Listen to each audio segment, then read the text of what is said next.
kesempatan kali ini, aku akan menjelaskan sedikit mengenai fenomena permasalahan remaja masa kini.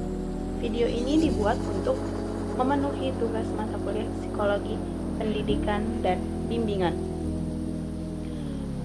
Apa masalah yang akan aku ambil, yang aku angkat di video kali ini, yaitu peer pressure. Apa itu peer pressure? Sebelum ke situ, aku akan memberitahu kepada teman-teman apa itu remaja. Remaja menurut para ahli, yang pertama, menurut Hurlock pada 1992, remaja adalah berasal dari bahasa Latin, yaitu adolescence, yang berarti tumbuh atau tumbuh menjadi dewasa. Istilah ini juga mengandung arti yang lebih luas yang mencangkup kematangan mental, emosi, sosial, dan fisik. Sedangkan menurut Ibu Sri Surmini dan Ibu Siti Sundari pada 2004, masa remaja adalah masa peralihan dari masa kanak-kanak menjadi masa dewasa yang mengalami perkembangan sesuai aspek atau fungsi untuk memenuhi tahap dewasa.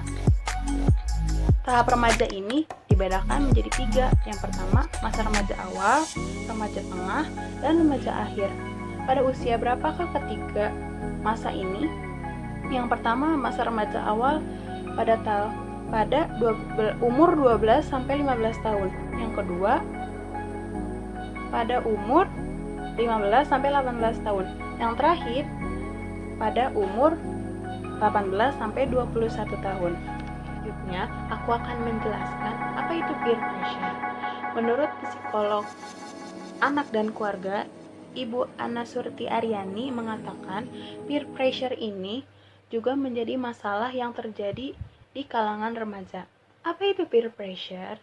Peer pressure adalah tekanan yang dialami oleh seseorang karena berpengaruh dari lingkungan sosialnya, yang biasanya karena teman sebayanya.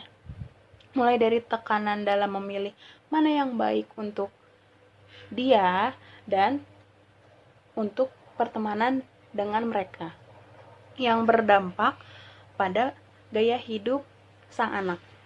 Peer pressure ini bukan hanya terjadi di kalangan remaja saja loh teman-teman.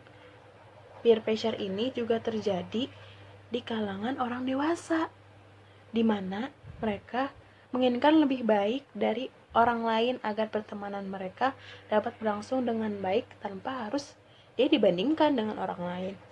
Ketika remaja memiliki masalah ini, kebanyakan dari mereka melakukan segala hal tanpa memikirkan ke depannya nasib dia atau hidup dia akan seperti apa.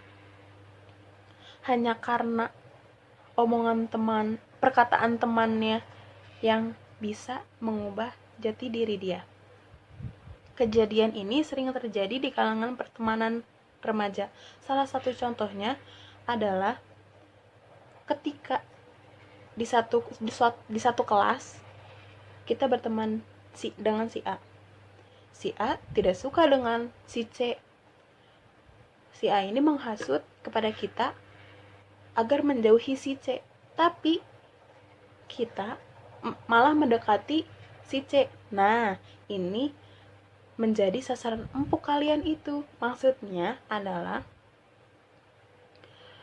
kita akan merasa dikucilkan, kita akan merasa apa yang salah? Apa aku salah berteman dengan si C sampai si A menjauhiku? Apa yang salah? Banyak pertanyaan yang muncul di benak kita. Kasus ini sering terjadi loh teman-teman di kalangan remaja. Contoh kasus lain yang sering terjadi ada 7. Yang pertama, memiliki kekasih.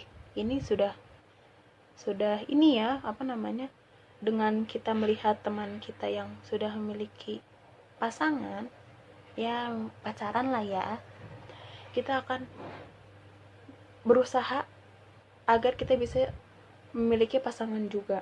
Yang kedua, memiliki badan yang ideal.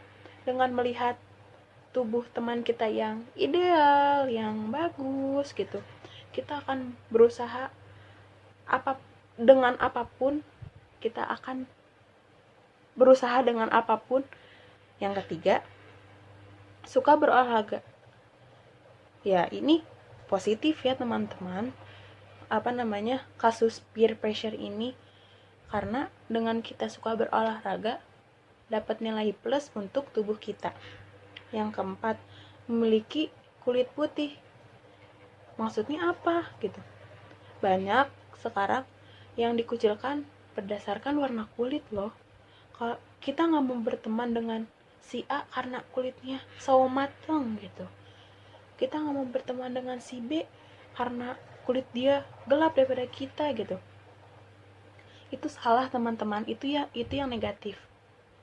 Mereka berteman dengan membandingkan warna kulit mereka yang pada akhirnya si A dan si C ini berusaha agar dia diterima oleh si A. Bagaimanapun caranya dia akan mengubah warna kulitnya menjadi sesuai yang kriteria si A.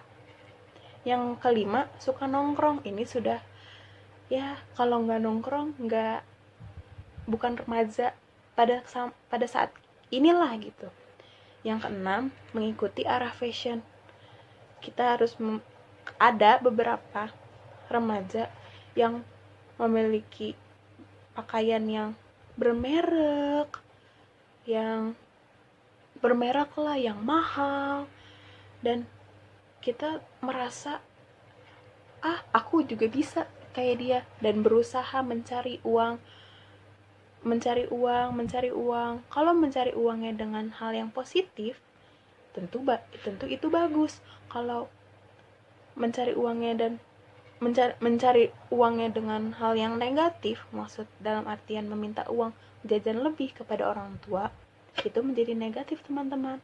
Yang ketujuh, membeli HP baru.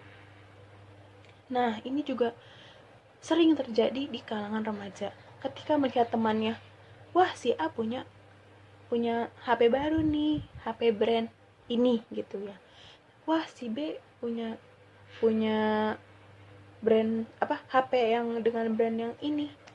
Masa kita enggak? Dan kita membujuk orang tua kita untuk memiliki HP yang sama. Setidaknya beli aku HP merek ini atau brand ini gitu. Seperti yang telah aku katakan tadi, peer pressure ini, masalah ini ada yang positif, ada yang negatif. Yang positif yaitu kita melihat orang yang suka berolahraga, terus kita melihat teman kita yang tadinya merokok, yang tadinya merokok jadi tidak merokok,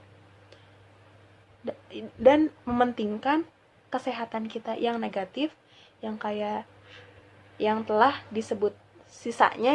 disebutkan tadi. Ketika peer pressure ini datang ke kita, bagaimana cara mengatasinya? Ada 4.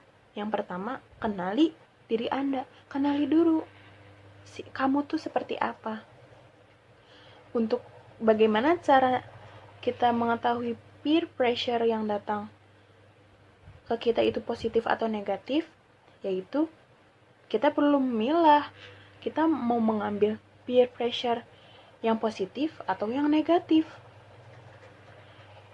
dengan cara nilai-nilai yang sudah dimiliki, sikap dan perilaku apa yang sesuai dengan karakter atau tidak. Kalau yang negatif tidak boleh diikuti ya teman-teman. Yang kedua, berani untuk mengatakan tidak saat berhadapan dengan situasi yang menekankan kita untuk melakukan hal yang tidak kita sukai. Berani untuk menolak atau berkata tidak kepada teman kita. Dengan alih-alih kamu bisa beralasan A sampai Z.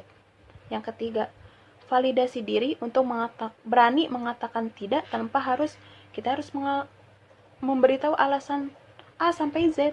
Kita harus yakin dengan diri kita dan nilai-nilai yang tertanam dalam diri kita. Yakin bahwa ketika kita tidak mengikuti apa yang mereka mau, I'm fine. 4. Evaluasi teman kita ada untungnya loh teman-teman. Salah satunya pada saat kita dewasa, cakupan pertemanan kita makin meluas. Jadi, jika ada sekelompok teman yang menekan untuk melakukan hal yang tidak kita sukai, tidak kita inginkan, kita bisa memutuskan untuk menghindar dan mencari teman baru agar hidup kita tidak stres. Kita fine, I'm fine without you, like that. Okay? Semoga dengan sedikit ilmu yang saya sampaikan, semoga bermanfaat. Sekian, terima kasih. Sampai jumpa di next video. Bye bye.